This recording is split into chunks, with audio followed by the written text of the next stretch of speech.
Hi, everybody. Welcome back to Work, Sex, and Then You Die because life is too short for bad jobs.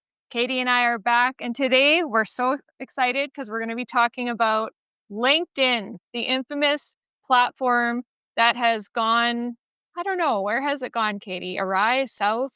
I don't know. It's taken a turn for I don't know, I don't wanna say the worst or the best, but it's taken a turn, that's for sure. It's taken a hard right turn. Yeah. Um, and what I see on it is just this perpetuation of toxic corporate culture. Corporate kiss asses. It just feels so fake and inauthentic. I don't know how to explain it. Yeah, I'm with you, and I feel like a lot of it is tied to this, I don't know what to call it, movement of, like, thought leadership, Mhm. which I think is a lot of people who love to hear themselves talk using the platform to now that maybe they're not working in office, they're like, "I need someone to spout my BS to on a day-to-day basis," and it's just like what was used to be I remember, like, back when it was first created, I would think I was in university, and it was so simple. You just went on there to connect with people, hopefully you'd find a job, but now it's become this whole, like, community where people are just, I don't know, spouting off just sometimes insane things, and I I agree. yeah. And, it's like who can be the biggest corporate kiss ass and who can get the most likes, and it's uh, like this conglomerate of people seeking validation, and don't get me wrong, I was definitely part of that at one point, and definitely, played into it and played into the game of, thinking that that was important, and I don't know what shifted for me, and it's really hard for me to see it any differently than I do today, as this kind of perpetuation of a toxic, antiquated corporate culture, and we just continue to play into it. How come we can continue to play into it, and how do we change it, or is it just too far gone?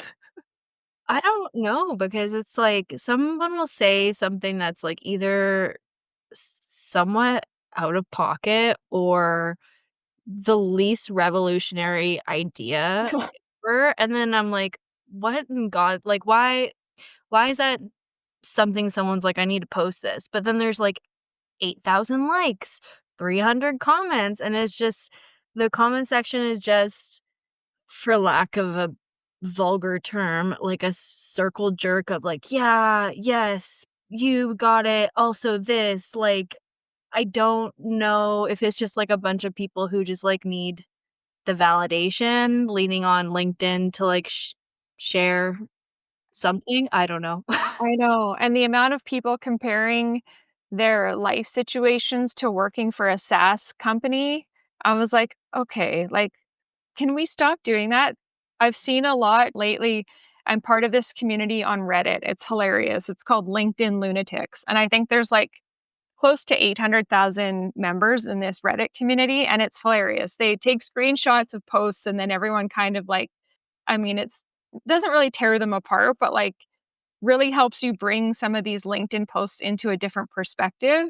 There's Mhm. lots of chatter in this Reddit community right now about the infamous green banner, that says open to work. I need to read a couple of them out loud here because I don't think it's that bad to actually say you're open to work, but apparently it's a death penalty right now. Isn't that, like, the premise of LinkedIn is, like, a professional network to find opportunities and growth within your career? Like, I thought that's what we were doing on there.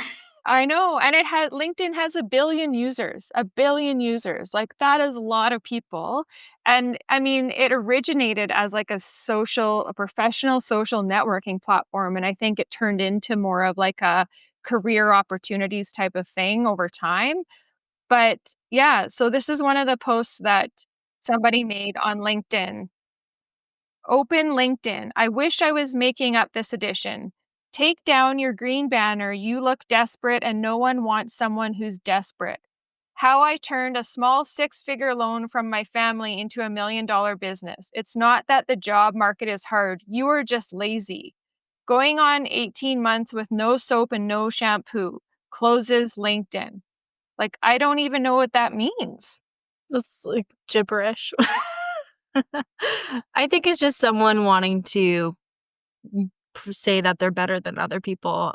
Be Yes. That's what I'm getting from that post, which, like, I mean, some people may see that as, like, motivational or like, "Oh, you're so right. You're saying what everyone else is thinking," but, all I hear from that post is, like, insecurity, to be perfectly honest. I think that's what you hear from most of them. Also, there's a trend happening right now where there is AI generated profiles being built on LinkedIn. And so, yes, and people are trying to, like, actually kinda decode if these are AI profiles or if they're real profiles, and so they're kinda taking screenshots of these profiles and posting them in this Reddit community saying, like, "Are these AI generated profiles? Are they actual profiles?" And so I'm curious to know what LinkedIn's gonna do about that if they have AI generated profiles, because if you think about it as a social networking platform, fine, have an AI generated profile. But this is gonna cause a lot of issues for recruiters and people looking for talent if they actually don't know that it's an AI generated profile versus a non-AI generated profile, and this is why what we're doing at DNA is so important, because that's just not even feasible, that's not plausible. If you make Mhm. a candidate profile on DNA and you're matched with a company, you actually have to be a confirmed human being, whereas because it's not a social networking platform and it has a deeper purpose about connecting people with compatible and meaningful work and companies that they're aligned with. I wonder what LinkedIn is gonna do about this. Yeah, that's just I mean, as a recruiter in the past, I've come into issues. I mean, this was like pre-AI booming, but with what we would call like proxies, where essentially like people internationally would create fake profiles on LinkedIn, like have a full profile with like companies, skills, responsibilities, and then with all these remote jobs, it was easier for them to, like, fake it. They didn't know how to do any of these things. They would take an interview and have, like, a double screen with all that info. I've encountered a few of them in my day, and so that itself has already been an issue. This just brings a whole 'nother level for recruiters in being able to access the legitimacy of someone but will the AI respond to the recruiters if they reach out? I'm sure it will. I'm sure that it's set up in a way that it will respond from a messaging standpoint. If you think about even how so many people are leveraging LinkedIn InMail to cold call, a lot of people are actually using AI. Like, there's a AI tool called Octopus that essentially generates in-mail reach outs for you, and you pick your kind of target audience and it sends all these in-mail. It's like spam essentially on your behalf, but you're not actually sending all of those individual in-mails. So I'm sure that these AIs actually have the capability to respond. That's just I mean, I'm not sure what LinkedIn's trying to do with that, but incredibly problematic for recruiters, especially LinkedIn Recruiter. The cost of that for companies and recruiters to take on to have access to that platform and all those features.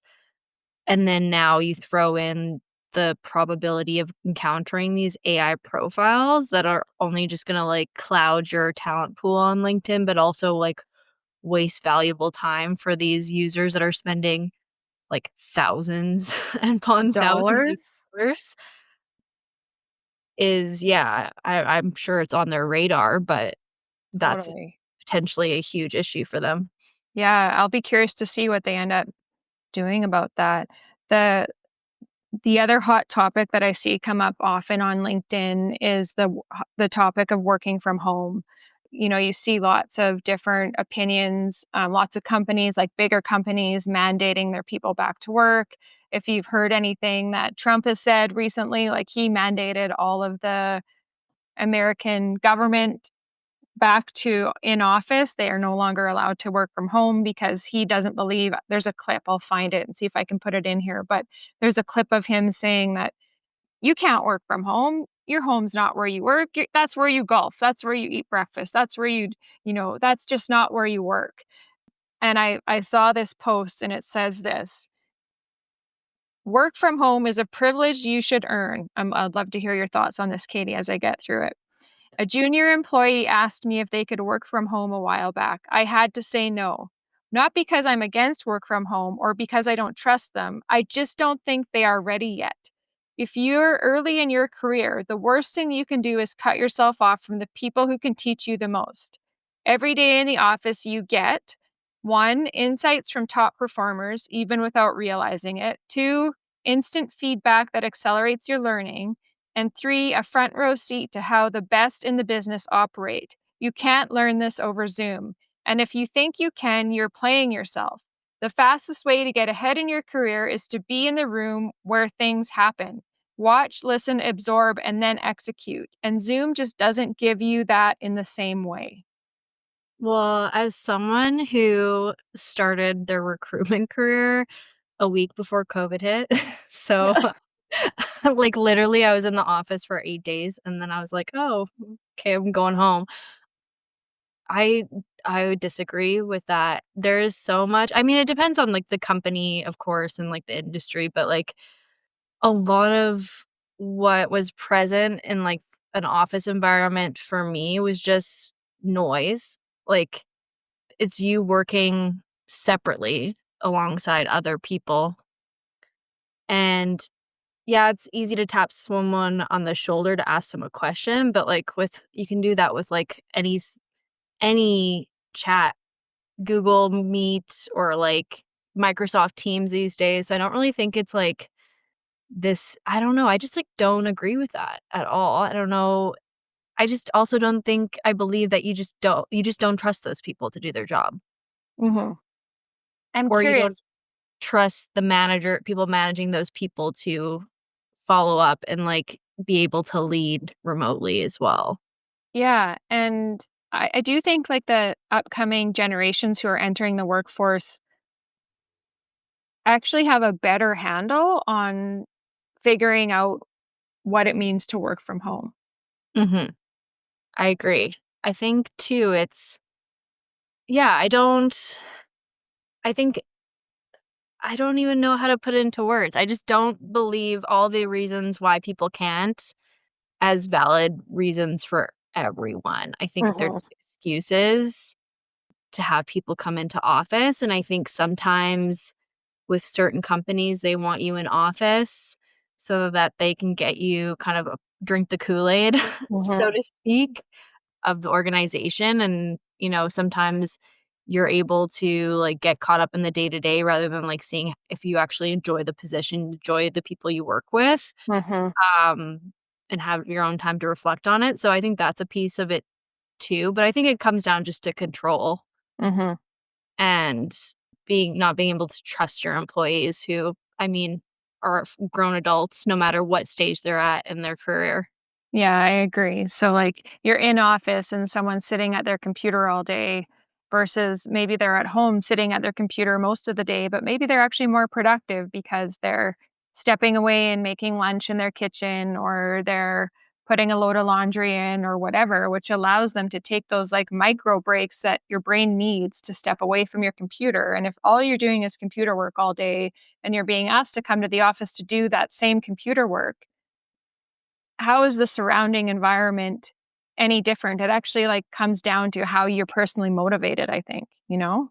I think so, and, like, to your point about being more productive, like, at home, you don't have, like, Cheryl from accounting, like, Yeah. yapping loudly next to you about, like, what she did on the weekend. Like, you know what I mean? Like, or having someone, like, I don't think in the office I was ever that productive because you think about it, like, I know there's a sense of, like, expectation that if you work from home, your butt is glued to your seat from, like, 8:30 AM to 5 PM, but Mhm, in the office, it's just not like that. Like, you stroll in, you grab your coffee, you put your lunch in the fridge, someone talks to you about something. By the time you get to work, it's, like, 9:30, and then, like, what do you know? It's a coffee break. Someone wants to go grab coffee, and, like, a lot of the time is just spent at work, but not doing work, and you're Yes. being productive, and you're also not, like, setting yourself up for success because 'cause you're so distracted by, like, the office environment. Yeah, and I do think there's something about building relationships, but there is also other ways to do that, you know? And I think for us personally at DNA, we have a work from home environment, and I think that we have built an incredible amount of trust, and that's because we actually just assume the best of each other, and it's just about getting the work done. That's what it should be about. It should be about getting the work done, not where you're getting the work done from. Absolutely, and also, I think I would rather find out that someone's not a fit for the company or isn't doing their job sooner than later, and one of the ways you can really figure that out is if you're not watching them and, like, controlling their schedule all the time. So, like, yes, you may encounter people working remotely who end up not being the right fit based off of their productivity at home, but then that's just not the right person for that type of work, and you can find someone better. Totally. I agree. And I do think too, this perpetuation of like the corporate side or the toxic side of corporate culture and this perpetuation of like, it is almost like the perpetuation of hustle culture happens on LinkedIn. And I used to subscribe to that big time. I used to like love to believe that I was a hustler and love to believe that I could get more work done in than anybody else in the shortest amount of time. And that led me down the path of burnout.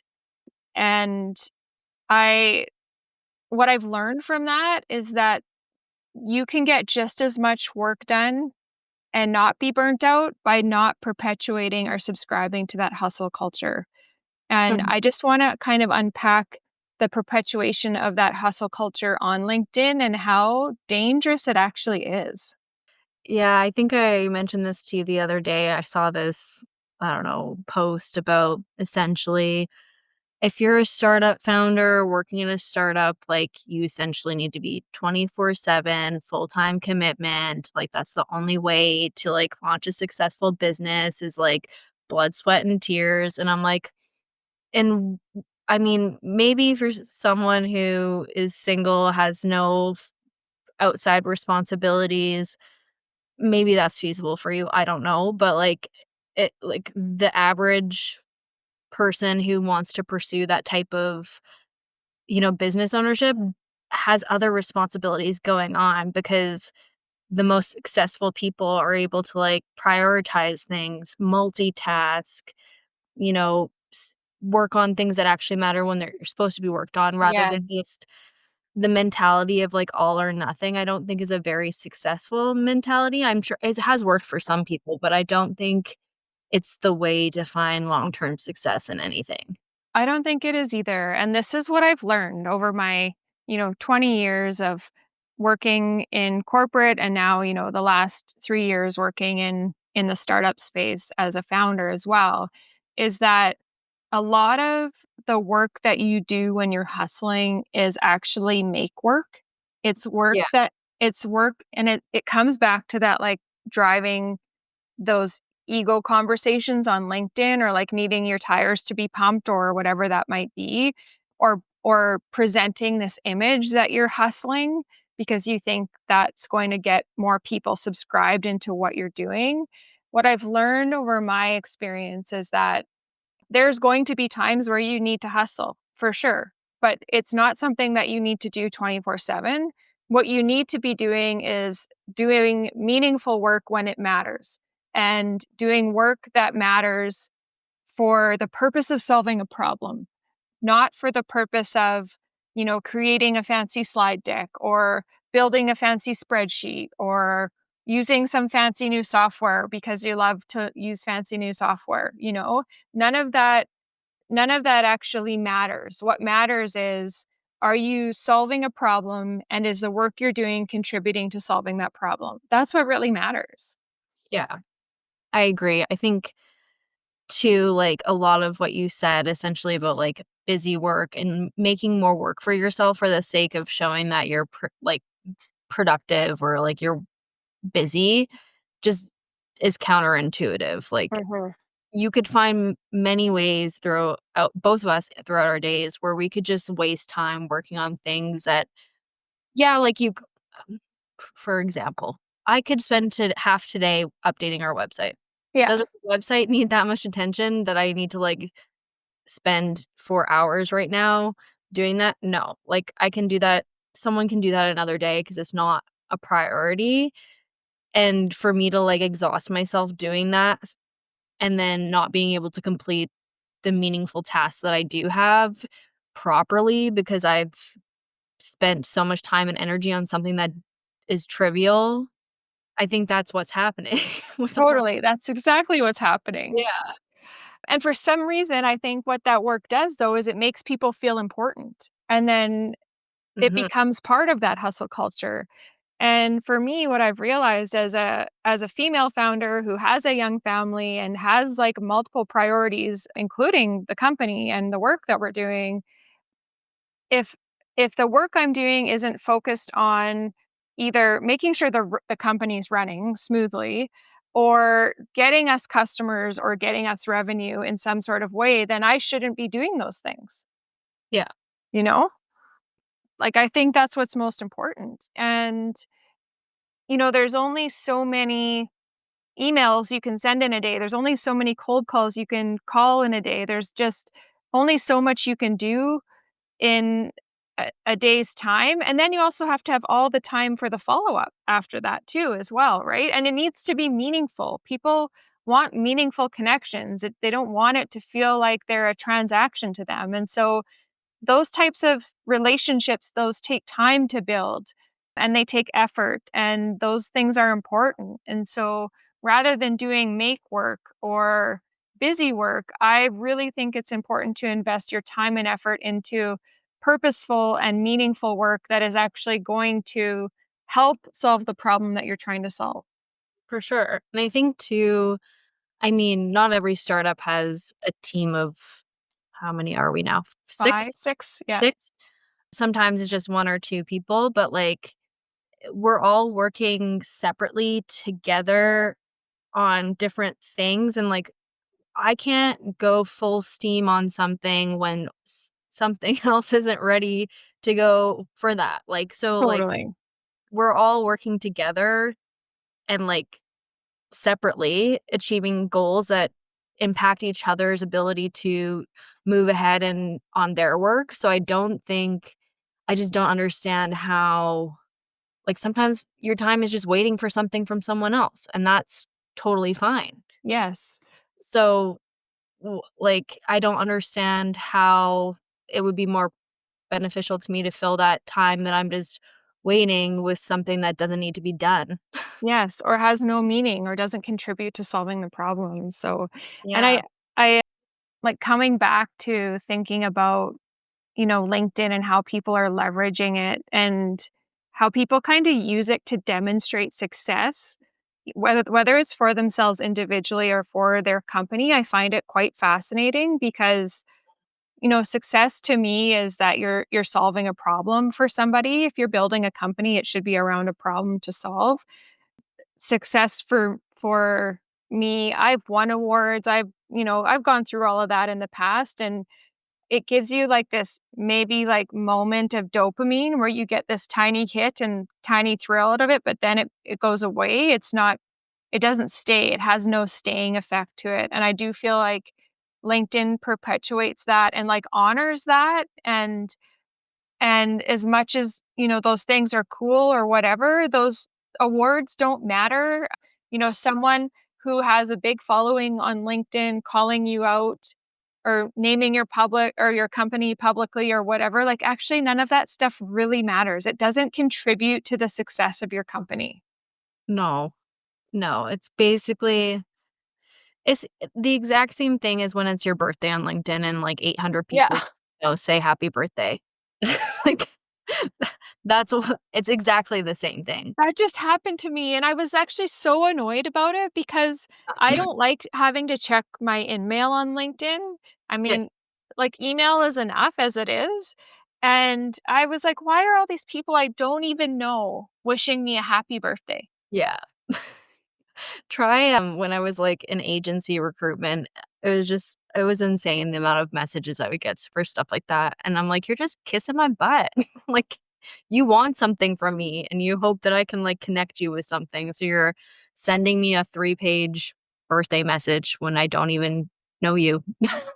Yeah, like, what there's nothing I can give you anyways on LinkedIn. Like, what am I gonna give you? There's nothing I can give you, you know? No, and I think, though, that's the expectation that if whether it be validation or otherwise, everyone's looking to be given something on LinkedIn by their connections. Like, I think it's not a positive networking experience in that, like, people are there to, like, actually help each other by, like, whether it be, like, connecting them with opportunities or, like, mentioning their startup, even as someone involved in a startup, you know how many the lack of reshares and reposts I get? And I'm like, "Come on, guys, like, help me out a little bit." Like, it's not that, it's just, like, people are on there, I think, to be validated and to, like, kinda kiss butt so that maybe if it benefits them, they're like, "Oh, that person, I have a relationship with them on LinkedIn."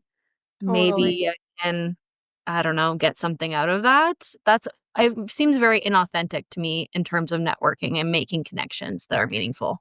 Yeah, yeah. I'm, like, so curious to see what ends up happening with LinkedIn. Like, obviously, it's probably here to stay. There's, billions of users on the platform, but with the introduction of, artificial intelligence and AI making profiles on LinkedIn, I mean, maybe they're gonna find a way to prevent that, but I don't know.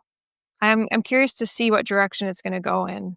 Yeah, it'll be interesting too from just, like, the posts and information shared. You see how what has happened with, like, let's say, Facebook in terms of, like, misinformation and, Mhm, like, people or certain bodies of people or AI or whatever it is, using that platform to spread certain things. mhm, I could see that potentially kind of coming to LinkedIn in some way, mhm. just because not to sound like a cynic, but Yeah. just the trajectory of our world. I know. I actually have been seeing more political posts on LinkedIn than I have ever seen before, and I'm actually kinda glad people are talking about it out loud there because I do feel like a lot of people are hesitant to go there on LinkedIn because they don't want their political beliefs to hinder their potential job opportunities. Yeah, think, like, I mean, there's, like, 2 ways I see it. Mhm, Like, there's, like, a normal way to be political in the sense that, like, you're entitled to self-expression of it. mhm, I have seen the pendulum swing to the far, far other side where people use their political stance as a way to spread, like, hatred and, like, mm, just be incredibly disrespectful on that platform. Like, I've seen a lot of people post things that are, like, I'm like, "This is a professional platform, like, your employer is gonna see that." Like, whether you're left-leaning, right-leaning, that's just, like, disrespectful and rude and hateful. mhm. So, I have no problem with people expressing political thoughts, but I just, like, I mean, I think when you let that into an environment, you will get the extreme side of things that does bring some sketchy, hateful, disgusting people to the Yeah. Yeah, that's true. That it's interesting that you say, like, it's a professional platform, your employer is gonna see that, and so, uh, it's so interesting because that's one of the reasons why I think it perpetuates this toxic corporate kinda kiss-ass culture is because of that, and Mhm. so, like, what's the balance? How can you show up authentically on this platform as yourself and remain professional at the same time? I think that's the balance we need to strike when it comes to figuring out, what you're sharing and how you're posting on LinkedIn. It shouldn't be like overly kiss ass, but not overly negative either. Yeah. But I mean, the thing about that too is there's other social platforms to Yeah. express yourself authentically if you wish to do so. Not that you need to be authentic just because your employer may see it, but I think there's like I think what some people lacked is just like tact in their communication, Mhm. LinkedIn, and like how they represent themselves. Just because you can't like maybe express certain thoughts and opinions in a professional network does not mean that you're being inauthentic. It's like working in an office. Like, do I want to come in and have Bob next to me rambling on about politics? No, I want to do my job. Like, so I think there's like, you don't want to censor people by any means, but I think there's like a fine balance between like, keep like, save that for a different platform. Totally. That's why Gen Z loves TikTok. This is what the trend I heard is because they felt like Instagram, which is, like, mostly, I think, millennials and older maybe, they felt like we were just sharing the highlight reels of our lives and not being, like, authentic and honest, and I've heard that Gen Z is more drawn to TikTok because they feel like they can be authentic and honest on TikTok. So maybe that's your place to go be authentic and honest and do your rants about whatever you need to rant about. Maybe TikTok is the place to go. Yeah. I just, like, I would love to see it, LinkedIn just be like what it's meant to be. It's like a professional social platform, share, opportunities, whether it be job opportunities or like career opportunities, share helpful information for businesses and people Mhm. careers. Like, Totally. I don't need to know that you got engaged on the weekend. Yeah. I'm sorry. Like, I don't know who you are actually. Like, so, like, great for you, but, like, I don't need that on my feed. It's not informative to me, and please don't liken it to your sales strategy either. Um, like, I don't know, maybe I'm just, like, a cranky millennial woman, but I'm like, I'm like, especially as a recruiter, you have like, I've in the past, like, have spent every day, all day on LinkedIn, Oh, I can't imagine. and it just gets tiresome. You're like, "I'm here to do a job." There's so much noise, Yeah, and there's so much noise, that's true, and actually as a founder and a business owner, what's been really, like, hard to navigate is that figuring out all the things you need to do to actually, like, stand the company up and have the structure and, like, all the legal stuff and, setting up payroll and, like, all of the structural components that are required to run a successful business. I have not found, like, one single place that I can go to actually find all of that relevant information. I do think it's something we should create, Katie. We should put it on our list of things we need to create. yeah. I know that there's pieces of this in different places, but kind of not all in one place, and Mhm. it would have been so helpful if I could have, like, heard from other founders on LinkedIn that said, like, "Hey, I don't hear these things on LinkedIn. I don't hear like, "Hey, I worked with this law firm. They have a great startup package. This XYZ worked really well for me. Hey." I mean, the odd time I see the odd thing, but, like, not very often, to be honest with you. No, you just see, like, someone's like, "I wake up every day at 4 a.m. and I'm in the office by 4:45. If you're not doing this as a startup founder, you're a loser." That's the general content, like, it's not helpful. It's not helpful. Yeah, so, like, if we could be more helpful on LinkedIn, I do think it would make it a better platform. Actually, I'm gonna make that my goal. I'm gonna find a way to try and help other founders and share maybe, like, 1 post a week where I've learned something about becoming a founder, and maybe it's a tool, a person, a process, I don't know, something like that, that has Mhm, made life easier for me as a founder because, when you're starting a company, you're learning all this stuff for the very first time. absolutely, and I'm sure even, like, whether it's your first startup or your second startup, you're even at your second startup, you're learning new things.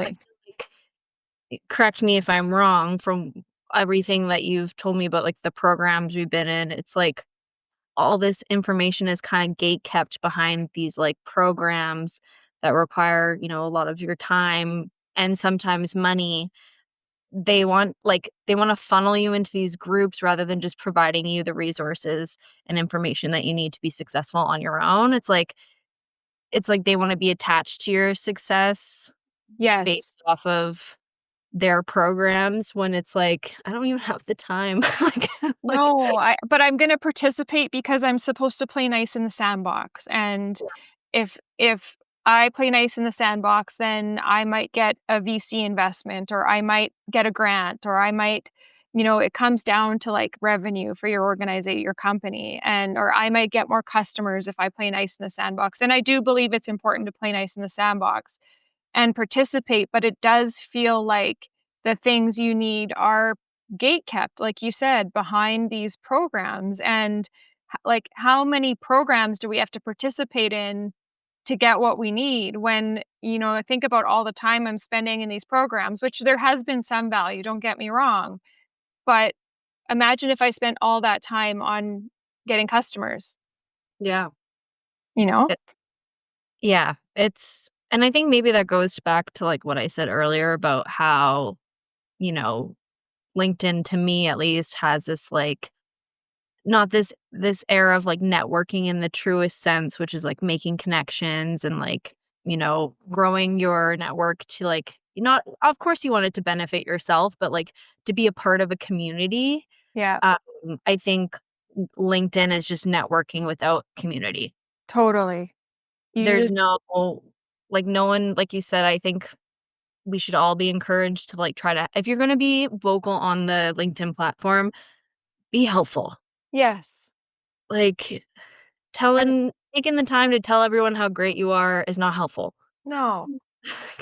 Be helpful. I love that. I think this is a great place to end the conversation because what you said was very powerful there at the end. So, if you're going to be there to be helpful. And that's what matters. Networking without community has no value. None. It has no value. It has no staying power. There's no long-term anything to that. And so let's make sure that we're networking with the intent to create community. And I'm going to make a commitment that when I'm on LinkedIn, whatever I'm sharing is something to be helpful on there and not an hindrance, not an opinion. Maybe it's an opinion with something to be helpful. I don't know. But I think that if we can ground ourselves in trying to leverage LinkedIn to help each other out, we're going to advance humanity that much more faster and be more effective in doing it. I agree. Okay. So if you're feeling linked out, this is definitely the episode for you. Don't forget to like and subscribe to stay up to date on all the episodes of Work Sucks and Then You Die. Life is too short for bad jobs. Thanks, everybody. We'll see you next time.